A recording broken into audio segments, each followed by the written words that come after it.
और शुरू करते हैं आज के डिफेंस समाचार को।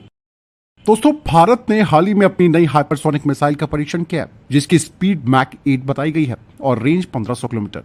और इस नई मिसाइल का नाम रखा गया है ETLD-SCM, यानी कि extended trajectory long duration hypersonic cruise missile. और इसे प्रोजेक्ट विष्णु के तहत DRDO डेवलप कर रहा है। और इस हाइपरसोनिक मिसाइल में स्क्रैमजेट इंजन का इस्तेमाल किया गया है और ये 1000 से 2000 किलोग्राम की पेलोड क्षमता के साथ है। मतलब ये परमाणु और कन्वेंशनल दोनों तरीके के वॉरहेड ले जा सकती है। इसका लो लेवल फ्लाइट प्रोफाइल है, यानी कि बहुत कम ऊंचाई पर उड़कर ये रडार से बच सकती है।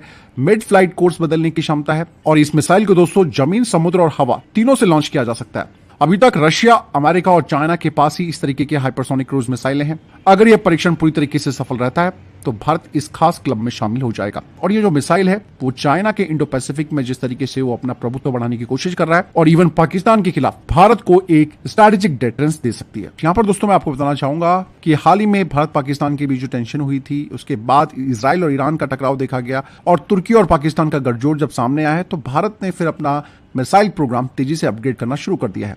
इससे पहले भारत ने ब्रह्मोस, अग्नि 5 और आकाश जैसे मिसाइलों को भी अपग्रेड किया है। ऐसे में ETLD-SCM इन सब से आगे एक बड़ा कदम माना जा सकता है। मतलब साफ है कि इस तरीके की मिसाइल को डेवलप करना और उसका टेस्ट करना न केवल भारत की रणनीतिक ताकत को दिखाता है, बल्कि तकनीकी आत्मनिर्भरता को भी ये प्रदर्शित करता है।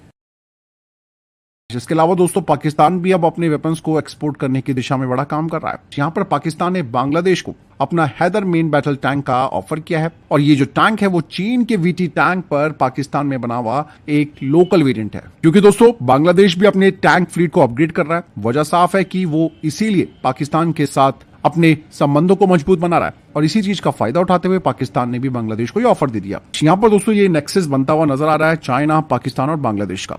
अगर ये डील हो जाती है तो भारत को यहां पर अब अलर्ट रहने की जरूरत है, क्योंकि ये जो मिलिट्री सहयोग बढ़ेगा उससे भारत के लिए बड़ी टेंशन है।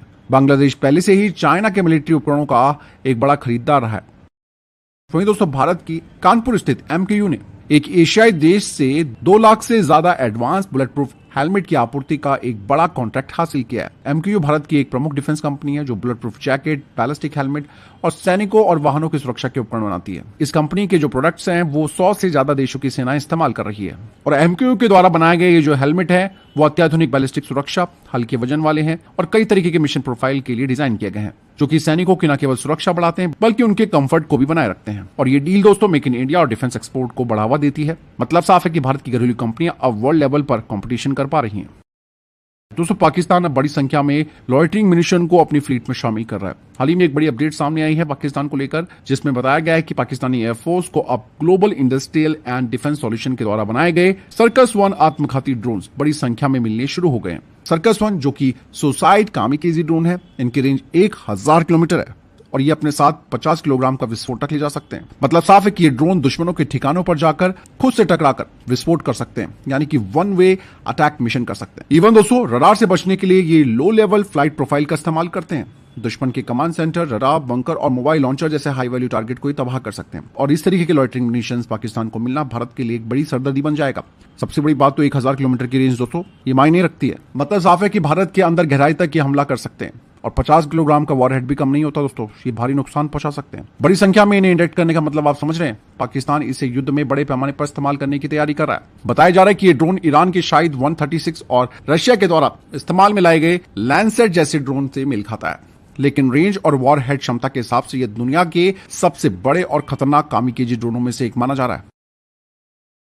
दोस्तों इंडियन आर्मी के लिए तैयार किया जा रहा स्वदेशी जोरावर लाइट टैंक को अब दुनिया के सबसे आधुनिक active protection system trophy system से लैस किया जा रहा है। ये जो ट्रॉफी APS है, यानी कि एक्टिव प्रोटेक्शन सिस्टम, ये एक हार्ड किल डिफेंस सिस्टम है।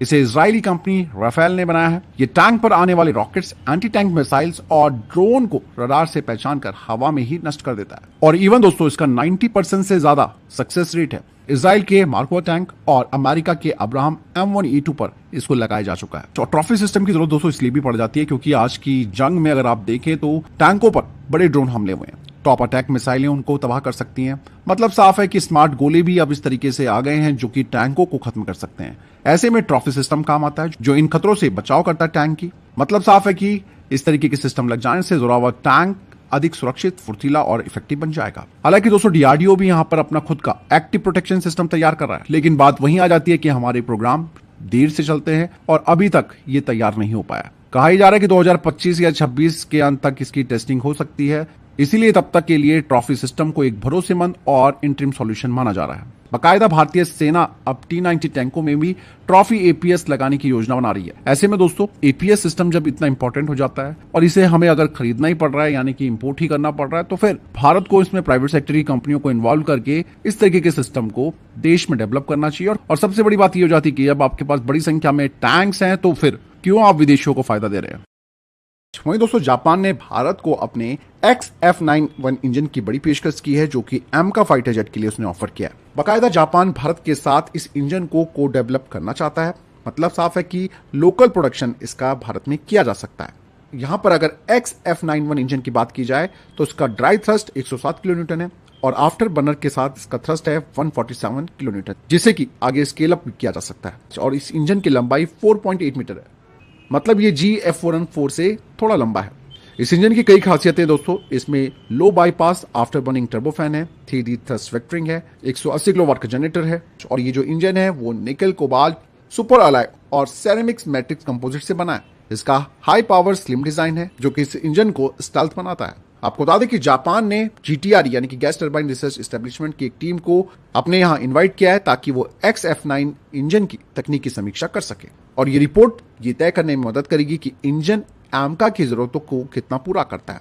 बाकायदा इस दौरान को डेवलपमेंट, टेक्नोलॉजी ट्रांसफर और IPR को लेकर भी बातचीत की जाएगी। हालांकि दोस्तों मैं आपको एक चीज और बताना चाहूंगा कि इतना आसान नहीं है जापान के साथ इस डील को कर पाना। रीजन साफ है कि जापान पहले से ही ब्रिटेन और इटली के साथ GCAP प्रोग्राम पर लगा हुआ है और खुद उसका ध्यान XF9 जो इंजन है उस पर कम हो गया है।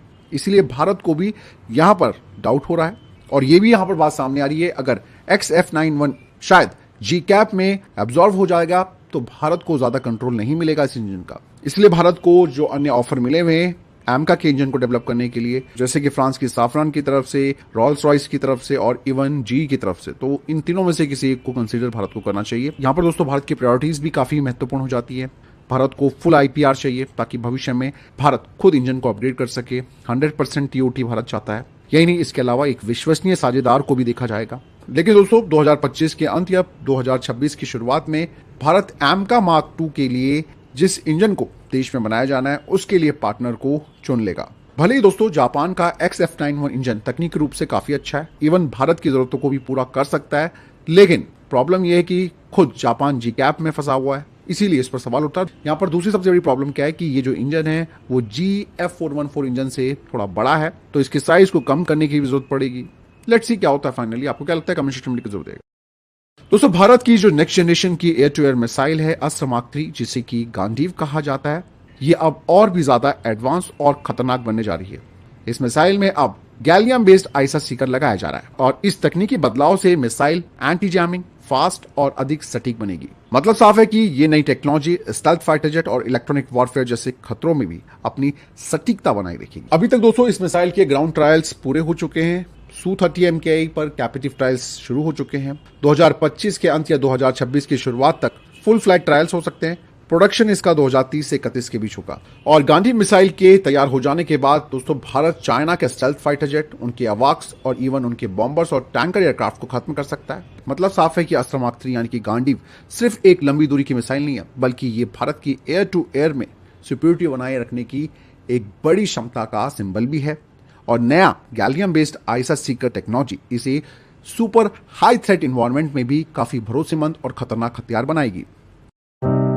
तो फिलहाल इधर तक के टॉप डिफेंस अपडेट। वीडियो के सामने कोई प्रश्न जवाब या आपको कोई सवाल है कमेंट सेक्शन में लिखकर जरूर पूछ सकते हैं। वीडियो को लाइक और शेयर जरूर कीजिएगा। जय हिंद, वंदे मातरम।